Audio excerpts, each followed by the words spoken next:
I was taken down to the station, where they showed me security footage of someone who looked exactly like me robbing a bank. I knew instantly that it was Leighton. No one else looked that much like me. I know how this looks, but it wasn't me. I have a twin brother. He must have done this and made it look like it was me. When did this happen? We get that a lot. It's your story against the footage, Thomas, and the footage doesn't lie. Not to mention that we found a wallet that you dropped on the scene. In it were a few items like your business card, a library card with your name, and a few other items that listed your address and name. As for when it happened, it was earlier this evening. Well, there you go. I was home all night. I got home after work at 5 p.m., and I had friends over all night starting from just before 6 p.m. to about midnight. Plus, I don't own a gun, and I definitely don't have any money. I'm telling you that that guy on the screen is my twin. Uh-huh. Sure it is. Listen, you better start talking sense or we're going to bust your lip open.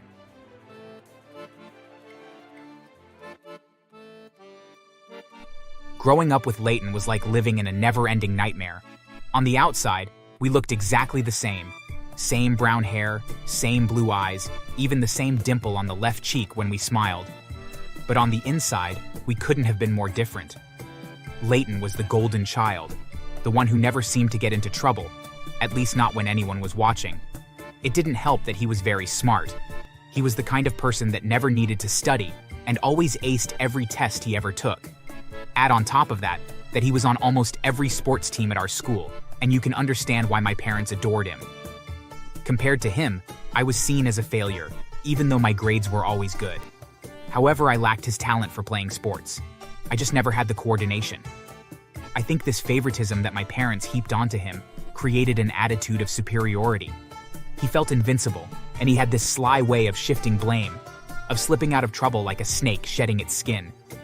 And for as long as I could remember, I was the one left holding the bag because I was an easy scapegoat on which he could shift that blame onto. Thomas, get down here! I was 10 years old at the time, and Leighton had just broken a vase in the living room. I hadn't even been in the room, but I knew how this was going to go. I made my way down the stairs, my stomach churning as I saw Leighton standing by the broken vase, looking innocent as ever. Mom had her hands on her hips, her face red with anger. Do you want to tell me what happened? It wasn't me. I was upstairs the whole time. Leighton was the one in here. Thomas, why are you lying? You know you broke it. I'm not lying. He's clearly the one that broke it. Thomas, I'm disappointed in you. It's one thing to break something, but it's another to try to blame your brother. You need to apologize. I wanted to scream. I wanted to shake her, to make her see what was really happening. But I knew it wouldn't do any good. Leighton always managed to twist things just enough to make himself look innocent and make me look guilty. It was a talent, really, one he had honed to perfection. I wanted to somehow convince her that I was innocent, but I knew it was useless. Every time Leighton would blame me for something, he had a way of always making it look like someone else was to blame. I'm sorry. I'll be more careful in the future. Leighton gave me a small, smug smile as soon as Mom turned away, and I knew he'd won again. This became the pattern of our lives. He'd do something wrong. I'd try to call him out, and no one would believe me. As we got older, it only got worse.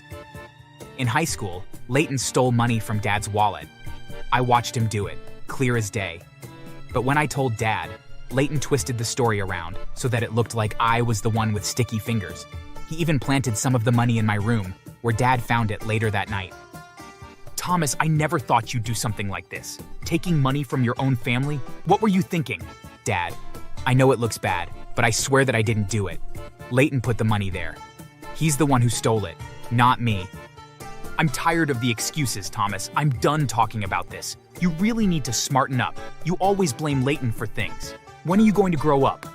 Leighton stood behind him, smirking, knowing he'd gotten away with it again. I'd never felt so alone. Honestly, I think Leighton got some kind of sick entertainment from framing me. It was almost as if he felt compelled to do bad things just so he could blame me and get me in trouble. It wasn't until after high school that things took a darker turn. Leighton and I went our separate ways, or so I thought. I moved to a nearby city, got a job, and tried to carve out a life for myself away from him and our parents. I still saw the family on holidays, but I did my best to keep my distance from Leighton. But Leighton had other plans. One night, I was woken up by the sound of loud banging on my door.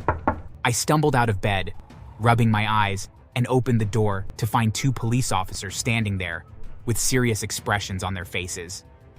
"Are you Thomas Morgan?" Yeah, that's me. What's this about?" "Huh, for someone that planned such an elaborate crime, you're pretty dumb.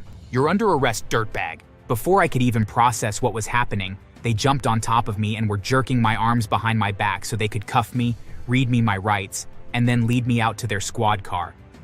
I tried to explain, tried to tell them they had the wrong guy, but they wouldn't listen. I was taken down to the station, where they showed me security footage of someone who looked exactly like me robbing a bank. I knew instantly that it was Leighton. No one else looked that much like me. I know how this looks, but it wasn't me. I have a twin brother. He must have done this and made it look like it was me. When did this happen? We get that a lot. It's your story against the footage, Thomas. And the footage doesn't lie. Not to mention that we found a wallet that you dropped on the scene. In it were a few items like your business card, a library card with your name, and a few other items that listed your address and name. As for when it happened, it was earlier this evening. Well, there you go. I was home all night. I got home after work at 5 p.m., and I had friends over all night starting from just before 6 p.m. to about midnight. Plus, I don't own a gun, and I definitely don't have any money. I'm telling you that that guy on the screen is my twin. Uh-huh. Sure it is. Listen, you better start talking sense or we're going to bust your lip open. We spoke with your parents, by the way, and they told us that you're an only child. So, just drop this whole evil twin scam and start telling the truth. After hours of questioning and quite a few physical threats, I was finally allowed to call someone, so I called my friend Jake. Jake and I had been friends since college. He was one of the friends that had come over. I knew that he would vouch for me. He showed up a few hours later, his face pale but determined. They won't believe me. They think I'm making it up. But listen, I know it wasn't you, and I know that it was your brother. We'll figure it out, man. I know Leighton. He's done stuff like this to you before, but this time we're not gonna let him get away with it. It's crazier than that, though. They won't even believe that I have a twin brother. They spoke with my parents, and they told the cops that I'm an only child. Why would they do that? To protect Leighton, of course. They've always favored him. I'm sorry, Thomas, but they're not good people. I know. And after this, I'm completely cutting them all out of my life. Listen, I need you to grab as many photos from my past as possible and bring them here along with whatever else you can dig up. Over the next few days, Jake and some of our friends worked tirelessly, digging up evidence and writing their own statements saying that I was with them all night. They combed through social media and their own personal photo albums and brought in hundreds of photos and even their school yearbooks that showed both my brother and I. The police were baffled by what they were shown. They even managed to track down security footage from a gas station near the bank, footage that showed Leighton getting into his car just after the robbery. They brought it to the police, who finally started to take my story seriously.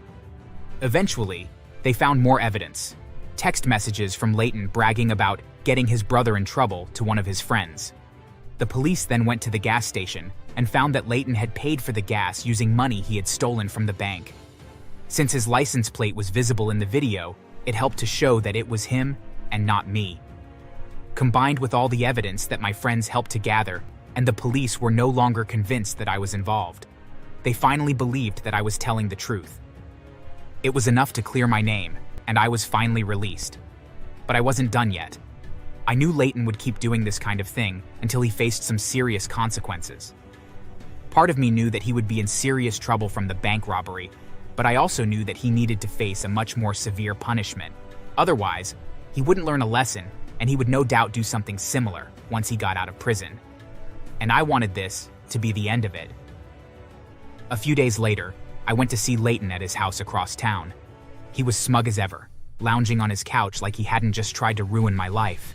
"Thomas, I didn't expect to see you here. Heard you got out. Guess they let you off easy. You tried to frame me for assault, Leighton. This isn't some prank you can just laugh off. You could have destroyed my life. I just figured it'd be fun. You've always been the goody two-shoes. Thought I'd show you what it's like to be on the other side. You're insane. You've always been insane. But it's over now. I've got enough evidence to put you away, Leighton. And I'm going to make sure you never get the chance to pull this crap again. He paled slightly, the confidence slipping from his face. You wouldn't... We're family, Thomas. Family doesn't turn their backs on one another. Oh, I would, without so much as a second guess. This is just the beginning. I'll take it all to the cops. Every single thing you've done to me over the years, I've got it very well documented. Come on, Thomas. We're brothers. You can't do this. Surely you'll go to the cops and say it was all just a really big misunderstanding. Brothers? You've never been my brother. You've always been a parasite, feeding off of everyone around you. I'm done with you. For once, Leighton had no smart reply. I turned and walked out, leaving him standing there, speechless. After I exposed Leighton, he was arrested. The cops found a lot more once they started digging, including some shady business dealings and a history of petty crimes. But the worst part was my parents' reaction.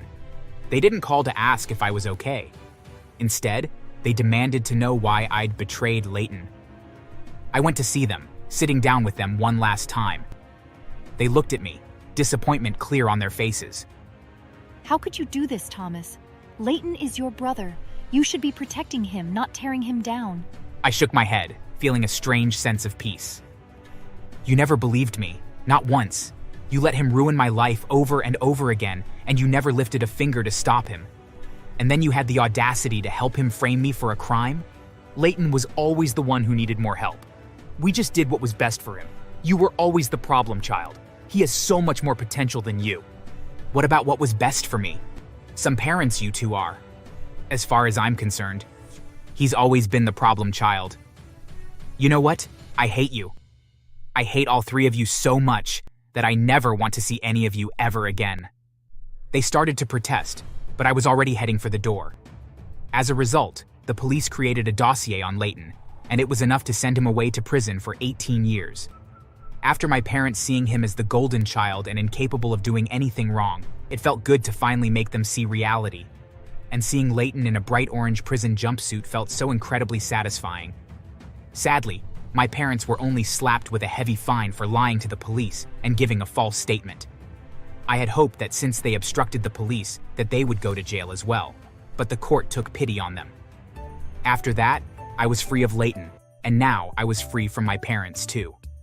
I had my friends, my own life, and I was finally out from under the shadow of a family that had never really cared about me. As I said I would, I cut them out of my life and never spoke to them ever again. I later heard that my mom became depressed and eventually had a stroke, leaving my dad to care for her while also working to support them. Sometimes, I see comments from them under my social media posts saying things like, "We're sorry," or "We love you," but I never reply. I did hear that Leighton had a rough time in prison. He kept picking fights with other inmates and making a target on his back. He was constantly beaten by inmates.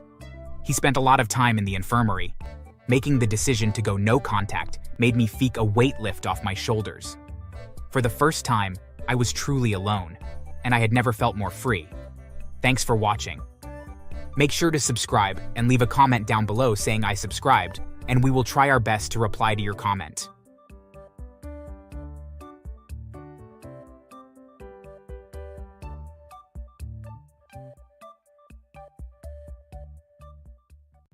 Once, when I was 12, I came home with a B on a math test. I had studied hard too, but it wasn't enough. My father's voice echoed in my mind as he looked at the paper. "That's all you got? A B is for losers. You're supposed to be my son, and this is all you can manage? Do you have any idea how embarrassing this is?" After he was done berating me, I was sent to my room, where I stayed until morning. My mom would come in every now and then, looking at me like I was some kind of disappointment. Each time she came in, she called me a loser, and that she regretted ever giving birth to me.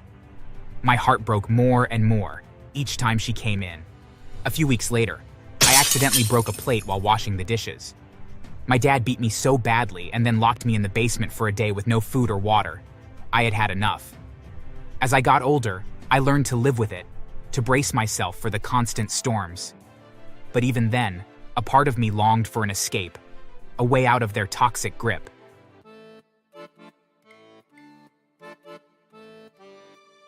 People always said that family should come first. Blood is thicker than water and all that. But growing up, my parents were anything but a source of comfort. They were incredibly unstable and full of sharp, unexpected bursts of anger. And it really didn't take much to make them angry. Even as a kid, I knew something was wrong. Most of my friends' parents didn't yell at them for dropping a fork or spilling juice on the carpet. But my parents were different. They found every excuse to belittle me, to remind me that I wasn't good enough, that I'd never be anything.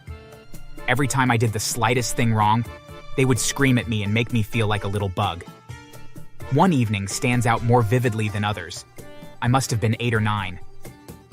We were sitting around the dinner table, and I'd accidentally knocked over my glass of milk. The look my father gave me, cold and furious, sent a shiver down my spine. He slammed his fist on the table, making the plates rattle.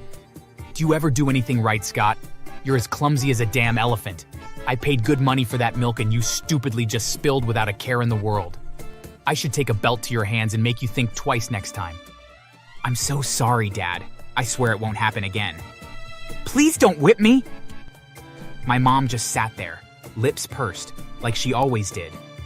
She was more of a silent accomplice, never sticking up for me, never stepping in. She'd let Dad do the yelling and just nod along, her gaze shifting away whenever I tried to catch her eye. That night, he thankfully didn't use his belt on me, but he made me scrub the floor until my hands were raw, calling me names the entire time. It wasn't the only time, not by a long shot.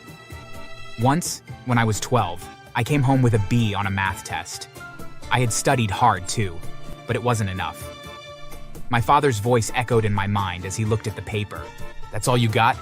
A B is for losers. You're supposed to be my son, and this is all you can manage? Do you have any idea how embarrassing this is? After he was done berating me, I was sent to my room, where I stayed until morning. My mom would come in every now and then, looking at me like I was some kind of disappointment. Each time she came in, she called me a loser, and that she regretted ever giving birth to me. My heart broke more and more each time she came in. A few weeks later, I accidentally broke a plate while washing the dishes.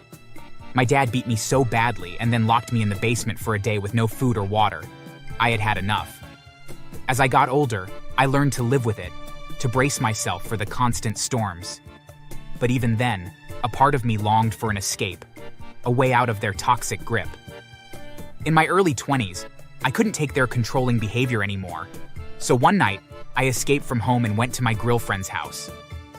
Her family welcomed me, and I explained everything to them. Scott, you didn't deserve any of that. No one does. You're not a disappointment, and you're not a failure. You're a good person, and you deserve to be treated with respect. I felt a lump rise in my throat, and I looked away, not wanting her to see the tears that had started to form. She reached out, gently touching my face, turning me back to her. Listen to me. You don't owe them anything. You don't have to keep them in your life just because they're your parents. You have the right to protect yourself. I wish it was that easy. It can be. I'll help. Her words hit me like a revelation. I had always felt like I had no choice, like I was obligated to endure their abuse because they were my family. But Claire was right. I didn't owe them anything. While staying at Claire's house, we began dating, and a year later, we got married. My parents, on the other hand, never even looked for me or filed a missing person report. They simply ignored the fact that I had escaped. Claire supported me every step of the way, always reminding me that I had the power to choose who I let into my life. But they didn't take it well. One day, my parents saw me on TV. I had become rich and successful, all thanks to Claire and her dad. Her dad had helped me become a successful realtor. As for my parents, they had made some investments that went horribly wrong. They were scammed out of hundreds of dollars by a fake investment company promising amazing returns, which left them broke. When they saw me, they suddenly remembered they had a son. Then, one day, after I hadn't spoken to them in years, they showed up at our doorstep unannounced. I opened the door, surprised and immediately tense. They didn't look happy. Scott, what the hell is this? You think you can just ignore us after being successful? Without being invited in, both my parents just marched past me into my house. We're your parents. You need to take care of us now that you've done well for yourself.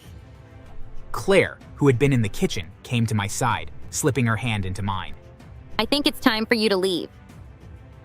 Scott doesn't owe you anything. Who the hell do you think you are?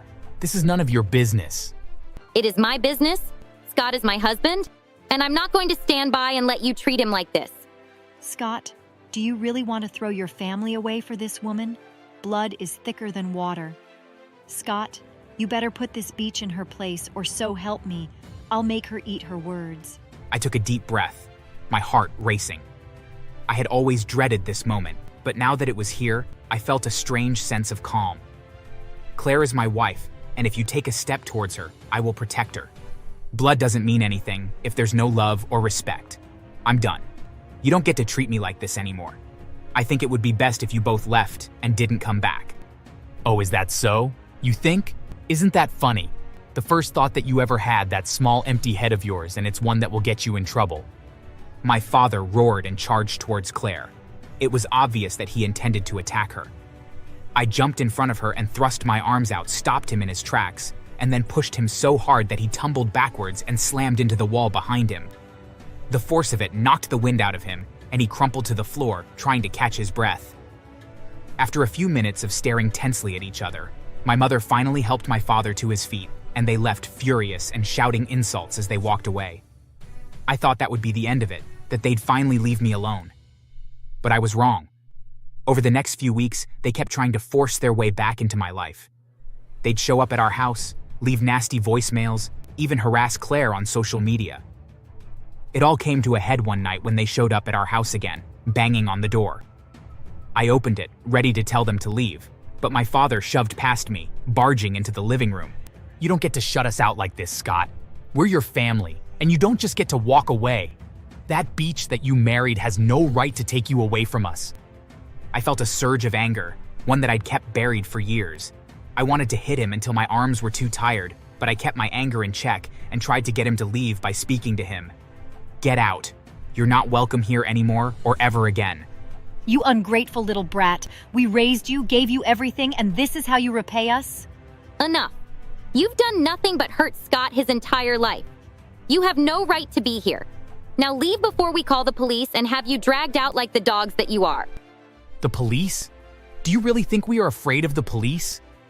Without a word, Claire picked up her phone and started dialing. I watched as my parents' faces fell, realizing she wasn't bluffing. My father made a move towards Claire, making it look like he was going to swipe the phone from her hands, but I cleared my throat and picked up a baseball bat that was near to the front door. As soon as he saw it, he stopped moving towards her and even took a step away from her. Fine, call the cops. Let everyone see what a coward your husband is. Say whatever you need to say, because the next time I see you, I won't hesitate to use this bat. Both my parents looked incredibly surprised and more than a little fearful. For a long time, they had always seen me as a defenseless child, but now, they finally saw the strong and powerful adult that I had become. I didn't feel like a coward. For the first time in my life, I felt strong. I looked at my parents, seeing them for what they really were. Two miserable people who only knew how to hurt others. And I knew I was done. The police arrived soon after, escorting my parents off the property. They tried to protest, yelling about how they were my family, how they had rights, but the officers were firm, telling them to leave and not come back. As they were led away, my father turned to look at me one last time. You'll regret this, Scott. You're nothing without us. His face a mask of hatred. No, Dad. That's where you are wrong. You are nothing without me. Without a victim to pick on, you feel powerless, and that scares the two of you more than anything else. I meant what I said. If you two come back, I will treat you like trespassers, and I will use every ounce of my strength to make sure that you walk away from the interaction bloody, or unable to walk away at all. I watched them go, feeling a weight lift off my shoulders. Claire slipped her hand into mine, giving it a reassuring squeeze. You did the right thing. I know that was difficult for you. I know. Thank you for everything.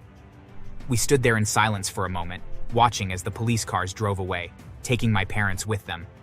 I knew they'd probably try to come back, to find some way to force themselves into my life again. But I also knew that I had the strength to stand up to them, to protect myself and the family I was building with Claire. Soon after, we filed for restraining orders against my parents and invested in a couple of firearms. The closest we ever had to come to using them, though, was the one time that my parents drove up into our driveway. I saw them and ran inside and grabbed my rifle and ran back outside. The second my parents saw the gun, they immediately ran back into their car and drove away so fast that they drove into a small tree. It didn't wreck their car, but it scraped the entire right side of their car and stripped all the paint off of it there. After that, we didn't see them again. We later heard that, because of their bad investments that left them broke, they borrowed money from some loan sharks. When they couldn't pay it back, they were both beaten horribly, and the men forced them to sell their house.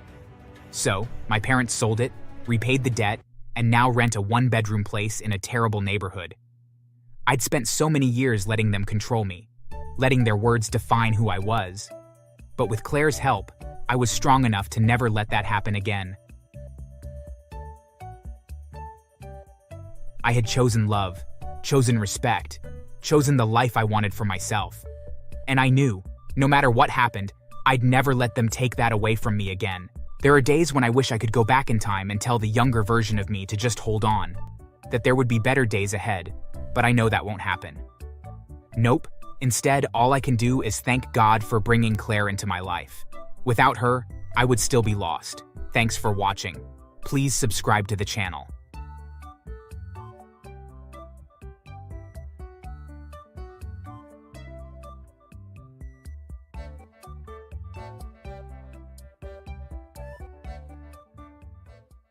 When suddenly I heard a window shatter and rushed into the living room to find George destroying furniture, having just broken into the home. Over my dead body will you inherit my father's things. He then lunged at me. I instantly pulled my gun and shot him twice, once in the leg and once in the back. Once he was on the ground in pain, I called up the police and had them come and drag him away.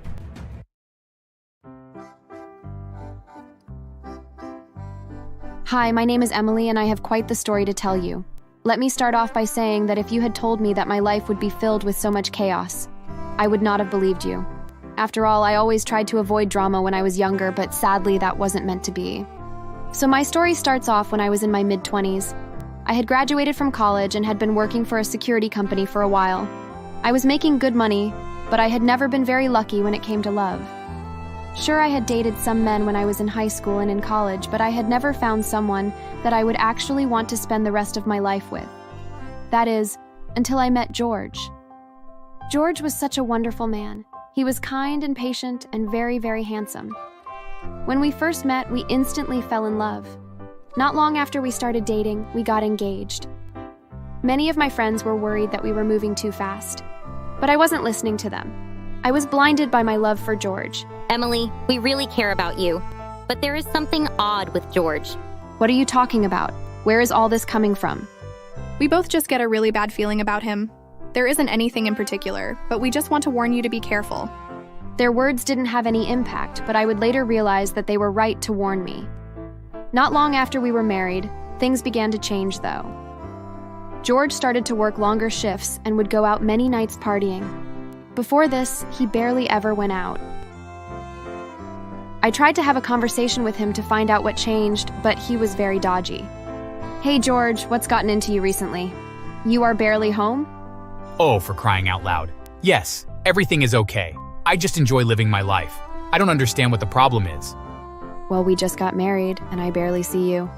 I figured that we could start trying to have children. Children? I'm not ready for children just yet. Maybe in a year. Now stop bothering me. I'm getting ready to go out with my friends. I was incredibly annoyed, but I didn't really know what to do. I was still in love with George, but I was also incredibly confused with just how much he had changed so quickly. It really did appear that my friends had seen something in him that I hadn't seen, or that I had ignored. But then, one day, George came home and had his father with him. His mother had passed away before I had known him, and his father had been in declining health for many years. Emily, I need you to take care of my father. Take care of him? What do you mean? Don't question me. Just do as you're told. George suddenly had a look in his eyes that made me feel very afraid. For the first time in my life, I felt that I was in mortal danger. I thought for sure that if I spoke out again that George was certainly going to hit me. Looking at his father, I took his arm and led him to our spare bedroom and made sure he was comfortable. Shortly after that, George left and went out to party for the night. Left alone with his father, I noticed that he was in very poor shape. I wasn't sure what was making him so ill, but it was clear that he wasn't going to get better. I went and made dinner for my father-in-law and myself and then helped him to eat. After he was done, he opened up to me. I'm sorry, Emily. I know that this isn't how you wanted to live your life. What do you mean? I know how poorly my son has been treating you, and I'm sure it is no surprise that he treats me just as poorly. Well, George hasn't always been this way, though. I don't know what happened, but he recently changed and not for the better. No, I'm sorry, but he has always been this way. He has just hidden it very well. He went on to explain how George had been terrible to him and his wife when she had been alive. Apparently, George was even known to get physically violent and had beaten both his mother and father several times over the years. He then went on to let me know that he had cancer and was dying and that he wouldn't live for much longer. This made me incredibly saddened, both because it meant that he would pass away soon, but also that George was most definitely not the man that I had thought he was. This terrified me. George's father was incredibly bitter. As it turned out, once George found out that his father was dying, he dragged the man back to his home so that he could gut and sell all of his parents' belongings and renovate their house so that once his father passed away, that they could easily sell it and make a lot of money. Well, my father-in-law despised him for that, as well as the way that he was treating me. I'm sorry to say that my son has also been cheating on you. I don't know with who, but I have heard rumors of him spending a lot of time with several different women. That can't be true. I'm very sorry, but it is. Listen, I need you to take a letter to my lawyer on my behalf. I'm too weak to deliver it myself, and the documents in it can't be emailed or read over the phone. Please do this for me. Even though it really felt like he was telling the truth, I needed to know for sure with my own eyes that what he was saying was true. So I agreed to take the letter, but only after I found out for sure if George was cheating on me. If he was, then I would divorce him instantly, as that would be the final straw. The next day, I took care of his father, but when he left to go out for the night, I followed him, and sure enough, I saw him meet with a woman, and the two kissed, and then went into her home. I pretty much knew what was going on in there, and filled with anger, I marched over to my father-in-law's lawyer and gave him the letter. The man thanked me profusely and apologized for the clandestine nature of my delivery of the letter. Trust me, all of this will end up being worth it. Just have faith. I wasn't sure exactly what he was talking about, but I also didn't care at the time. Instead, I marched home and made plans to file for divorce. The problem was that if I left George right away, then there would be no one to take care of his father. I couldn't do that to the man, and so I contacted a lawyer and told her my situation and that I needed her to prepare the divorce paperwork, but to hold off on filing it until George's father passed away. For weeks, I endured George's verbal abuse and the idea that he would leave every night to spend hours in another woman's bed. It made me so incredibly angry, but I knew that I wouldn't have to wait too long. Finally, the day came when my father-in-law passed away. It was very bittersweet. I had grown to care about the old man, and even began to love him like a second father. But I also knew that not only would his suffering end, but so would mine. After he passed, I contacted my lawyer, who sent over the divorce paperwork, which I left on the kitchen table, before grabbing everything of value from the house before leaving. Hours later, George called me up and threatened to find me and drag me back home. You evil bitch. How dare you threaten me with divorce? Do you really think that I would just let you go that easily? You awful monster. Why would you want me to stay? You've been sleeping with dozens of other women. Why would I want to be your wife after you threw our marriage vows away so easily? I'm just lucky that you never lay a hand on me. Well, now I wish I had. Maybe a black eye and a fat lip would have made you realize your place. But you know what? You're right. Now that the old man is dead, I'll inherit his money and home, and I'll be richer than you could possibly imagine. You've made a huge mistake. Good luck being poor. Ha! I really didn't care what he was saying. So long as he didn't challenge the divorce, I would be in the clear. Days later, though, my father-in-law's lawyer contacted me and asked to see me. When I went to his office, he announced that he had some exciting news. Hi there, Emily. I wish we could meet again under better circumstances, but I want you to know that you made your father-in-law feel very comfortable and loved in his final days. So much so that he wanted to reward you, but on the condition that you divorce his no-good son. Well, I have already done that. Yes, indeed you have. Well, you will be happy to know that your father-in-law left you his house, as well as the house that you lived in with George, along with your father-in-law's bank accounts. As it turned out, my father-in-law owned the house that we lived in. George had always been terrible with money, and his father had been forced years before to buy the house so that George wouldn't lose it. Now that he was gone, he made sure to leave all of his wealth and assets to me, while leaving a substantial amount of debt to the executor of the will, which was George. After he told me that I had essentially become wealthy overnight, I began to laugh and then thank the lawyer. However, I knew that once George found out that he wasn't going to inherit anything of value and instead was going to be saddled with hundreds of thousands of dollars worth of debt, that he would no doubt come looking for me to get even, and I wasn't going to give him the satisfaction of hurting me or stealing what was rightfully now mine. I filed a restraining order against him and then went and bought myself a gun. A week later, I was looking at my father-in-law's old house and was taking stock of what I needed fixed before moving in, when suddenly I heard a window shatter and rushed into the living room to find George destroying furnitures, having just broken into the home. Over my dead body will you inherit my father's things. He then lunged at me. I instantly pulled my gun and shot him twice, once in the leg and once in the back. Once he was on the ground in pain, I called up the police and had them come and drag him away. They had a million questions, of course, and it took answering them all 3 times before they believed that I was the new owner. All of them found it incredibly funny and were pleased. They dragged him to a hospital, but once they released him, they then took him to prison. He ended up being sentenced for 10 years since they found all kinds of tools, which George meant to use to kidnap me. I'm not sure what his overall plan was, but I do know for one thing that George will be forced to use ramps going forward, since one of the bullets that I shot him with lodged itself into the base of his lower back at his spinal column and did so much damage that he was told that he would never walk again. I found it rather poetic that after he had mistreated both his parents and myself, that I was able to scoop up the very wealth that he had planned to keep away from me. I wrote him a letter saying that should he still want to tell me how unfairly he had been treated, then he was welcome to pay me a visit once he was finally released.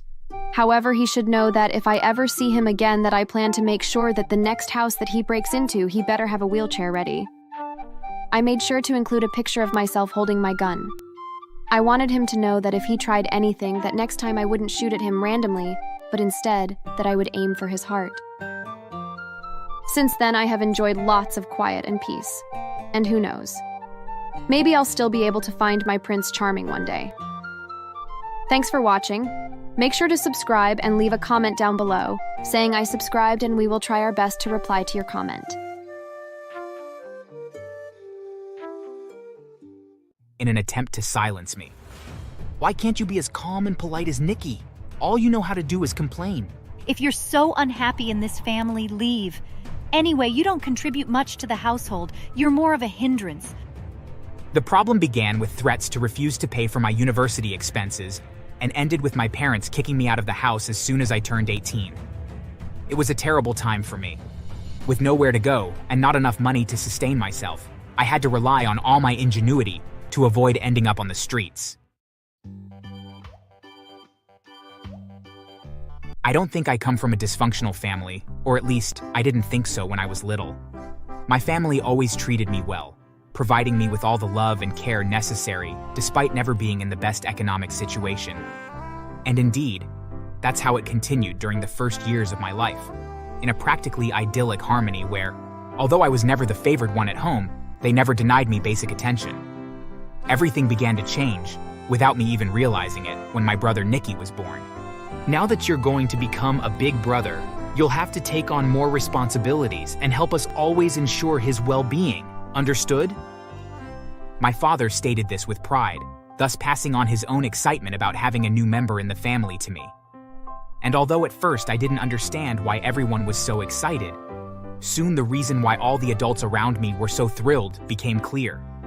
This is something I learned many years later, well into adolescence, but my own birth was not planned. Rather, it was the result of a careless night of partying and drunkenness. There was nothing wrong with it.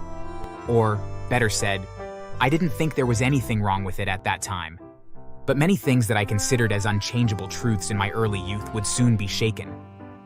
Nicky turned out to be the perfect child in my parents' eyes, not only because of his beauty, but also because of his friendly character and all the successes he seemed destined to achieve from a very young age. Not only my parents, but everyone who knew him didn't hesitate to shower him with compliments, praising him for his good looks and his good behavior. Soon, the comparisons began. Caleb, why can't you be a bit more like your brother? Look how sociable he is. They've barely met the neighbor's son and they're already playing as if they've been friends for a lifetime. But Mom, he's 3 years old.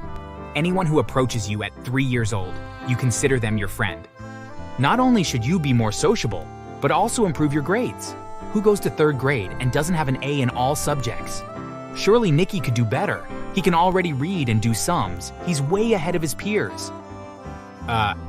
He actually only knows a few letters and can count to 10. Jealousy is a very bad thing, son. It corrodes the soul. Perhaps my mother was right, and feeling jealous was a waste of time.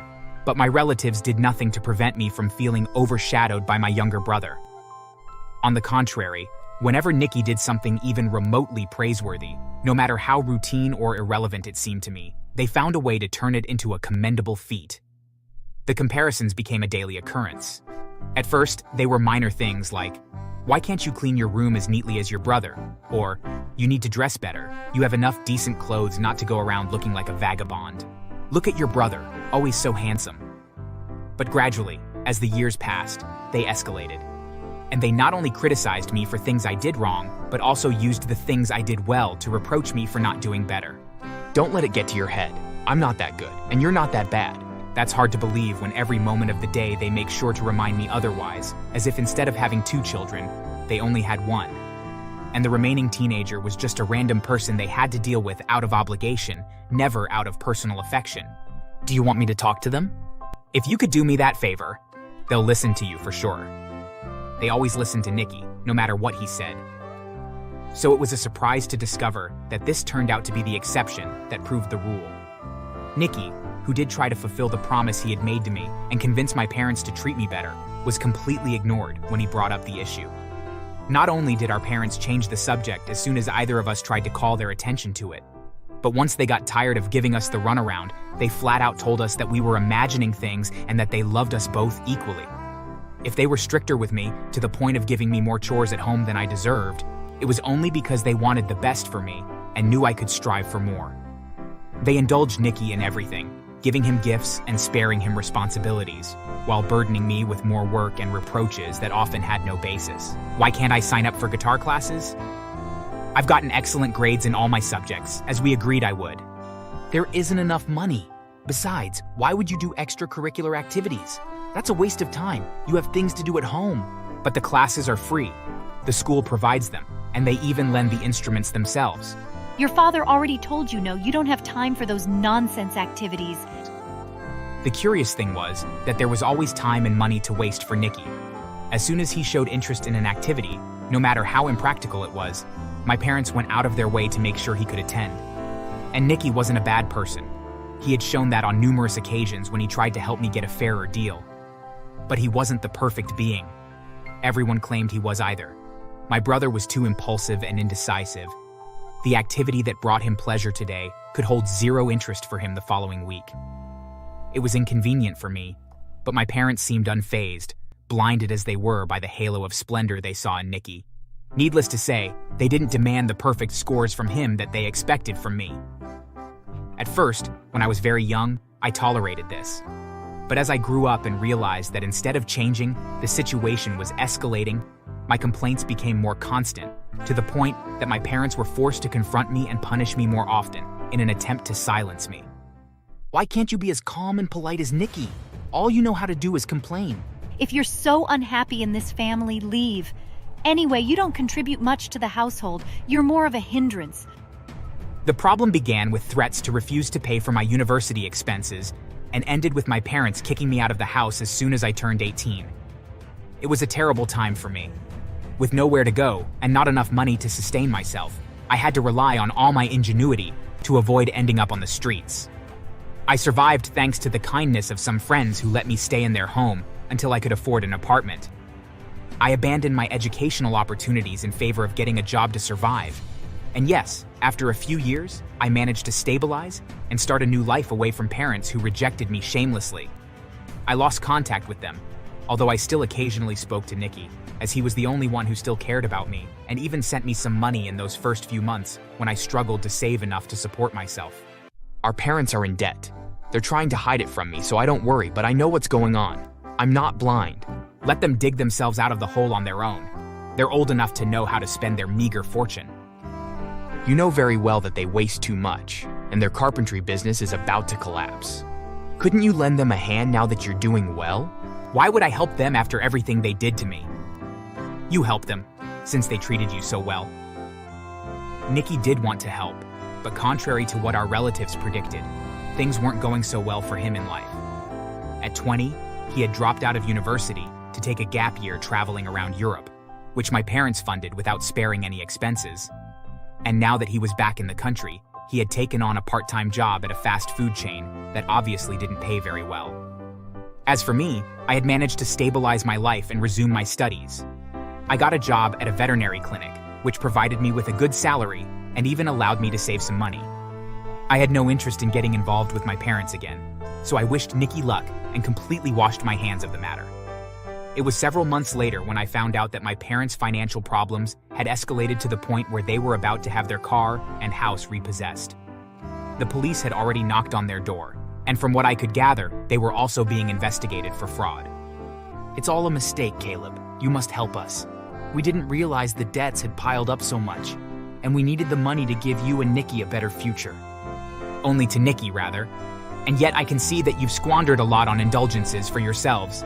Don't be like that. We did everything we could to give you a good childhood. It's just that you were always a very rebellious child, always demanding more than we could give. My parents begged for help, but beyond offering some advice, I didn't extend a helping hand. Everything I had built from the age of 18 until that moment was the result of my own efforts, and I wasn't going to let anyone convince me otherwise. However, other people weren't so forgiving. As it turned out, my parents had borrowed a great deal of money from people they knew and refused to pay them back. Some of those people were their customers or suppliers, and they owed tens of thousands of dollars to many of them. Some were so angry that they even spray painted the words "liar" on the side of my parents' house. On top of that, their home was broken into several times, and much of their belongings were stolen. Even their cars were broken into and stolen.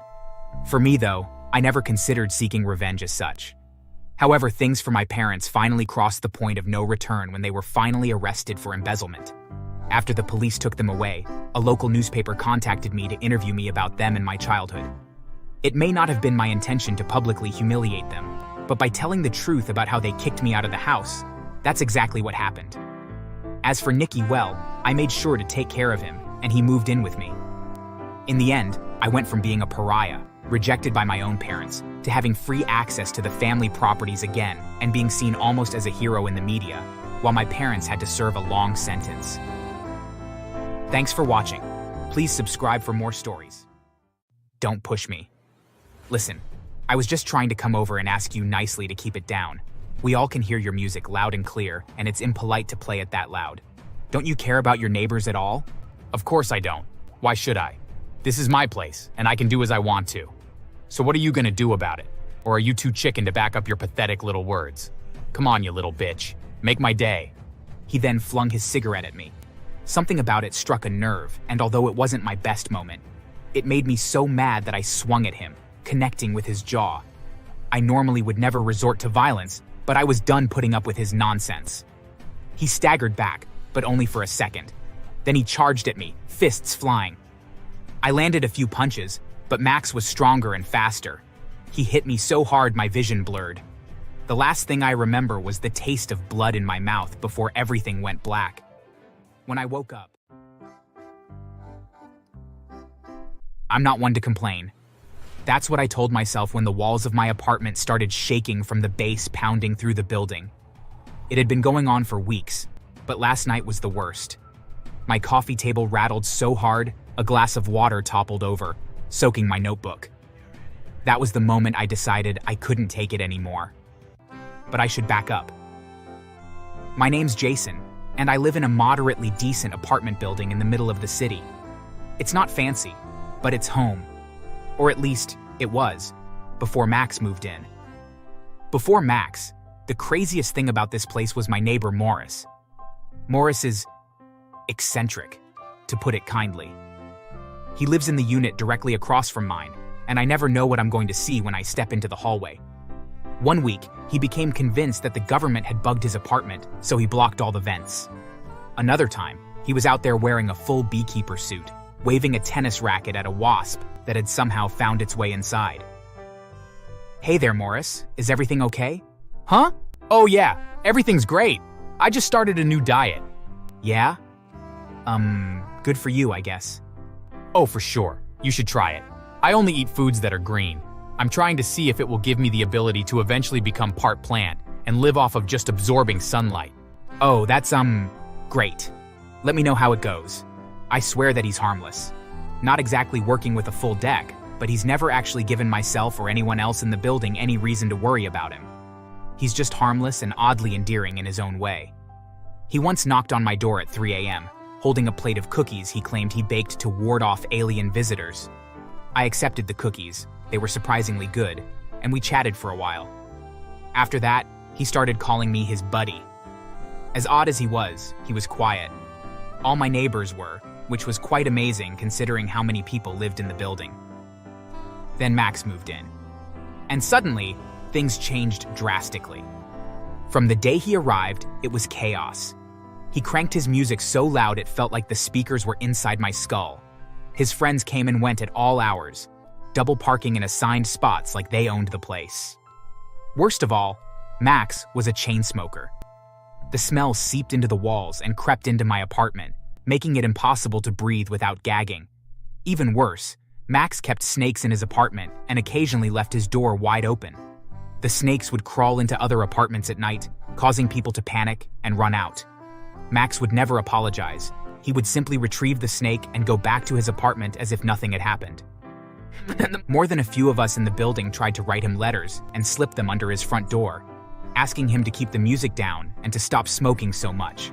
But all that got us were dirty looks from Max, the man that lived across from Max. A man named Nolan tried to have a word with him, and a few days later, he found his car's windshield broken from someone throwing a brick through it. After that, no one dared to speak out against Max for fear of retribution. It made me so angry that someone so awful was given free rein to be terrible. I tried to ignore it. I really did. But one night, after a particularly long day at work, I came home, and Max was playing music so loud that my furniture was vibrating and moving around my apartment. I decided enough was enough. Angry and desperate for some peace and quiet, I knocked on Max's door, rehearsing what I would say. The door flew open, and there he was, a mountain of a man with tattoos running up his arms and a cigarette dangling from his lips. What do you want, you scrawny little turd? Hi, we haven't met yet, but I'm Jason. I live next door and what's your problem? Why are you bothering me? I'm busy. It's just the music. It's really loud, and the smoke is coming into my apartment. I was hoping you could... You were hoping what? Let me guess. You were hoping I would stop. Well, this is my apartment and I can do whatever I want in here. You can't tell me what to do.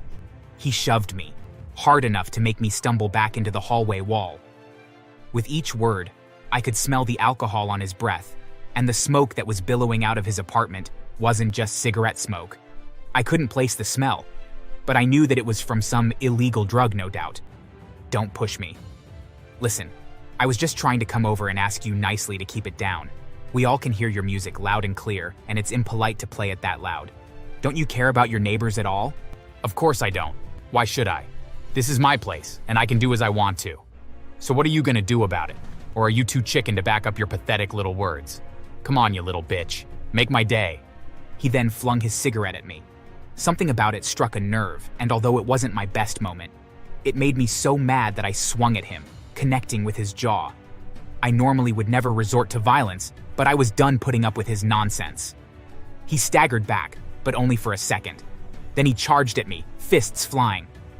I landed a few punches, but Max was stronger and faster. He hit me so hard my vision blurred.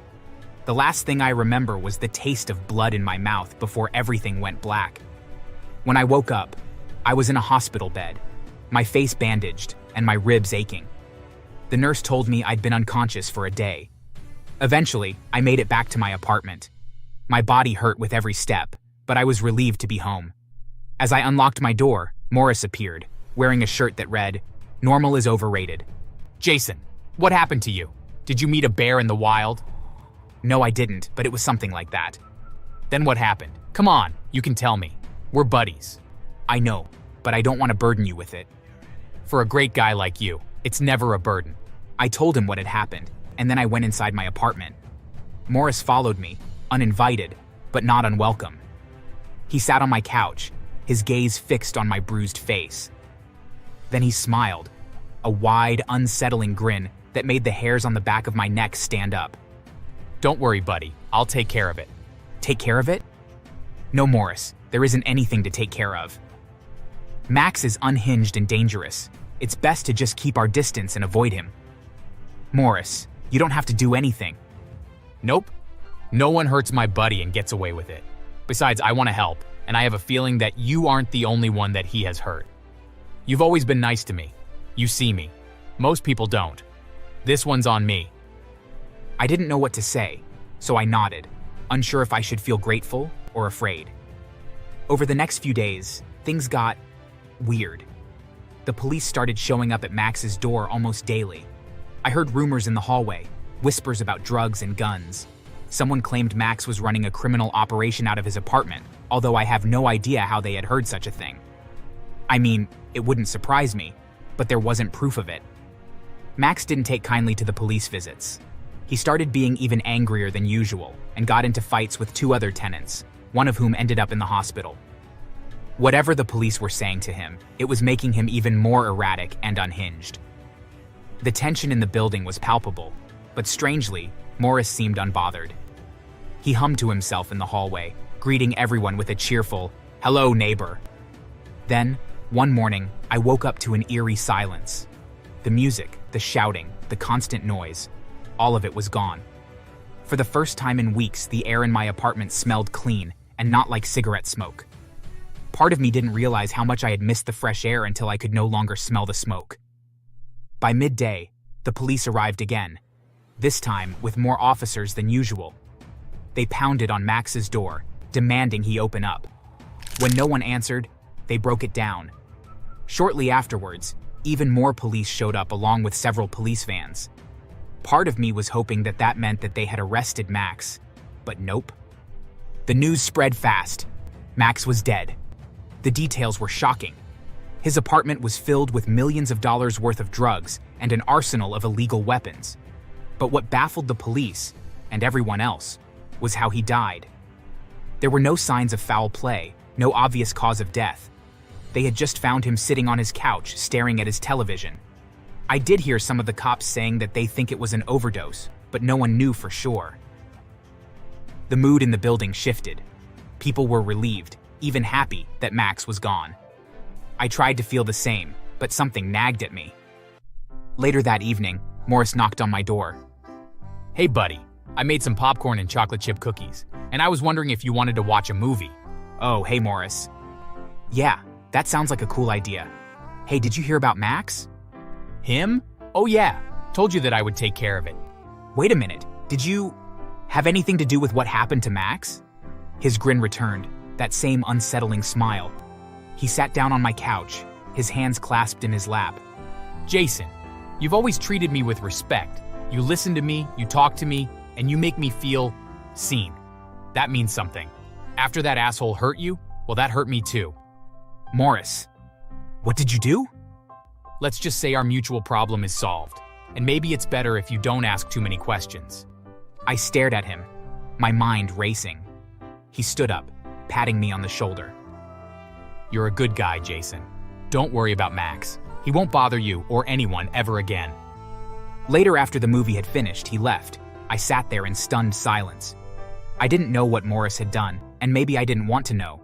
But for the first time, I saw him in a different light. Not just as the crazy neighbor with his wild stories, but as someone who cared. Maybe in a deranged and possibly dangerous way. But he clearly cared. I know what you're thinking. You're thinking that I should have called the police and told them about Morris. Well, sure I could do that, but why? Morris has lived in this apartment for decades, and literally everyone thinks he is wonderful. Odd, but someone with a big heart, and to my knowledge, the only person that he has ever hurt, kind of deserved it. You can disagree with me, but I'm not really going to shed a tear for Max. I never asked Morris about Max again. Some things are better left unknown, but from that day forward, I made sure to always accept Morris's cookies and to listen to his stories, no matter how strange they were. Because if there's one thing I learned, it's that everyone needs a friend, even the eccentric ones. And sometimes, the eccentric ones make the best friends of all. What do you think Morris did to Max, guys?